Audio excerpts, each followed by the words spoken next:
កងស្ថិតក្នុងចិត្តខ្ញុំជាឋានរួសសំជារំ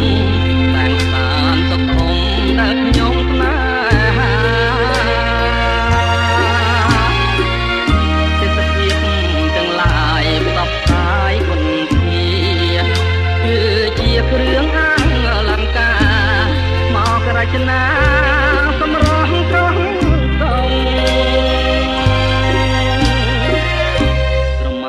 ដូចស្ថិតនាឋានកណោ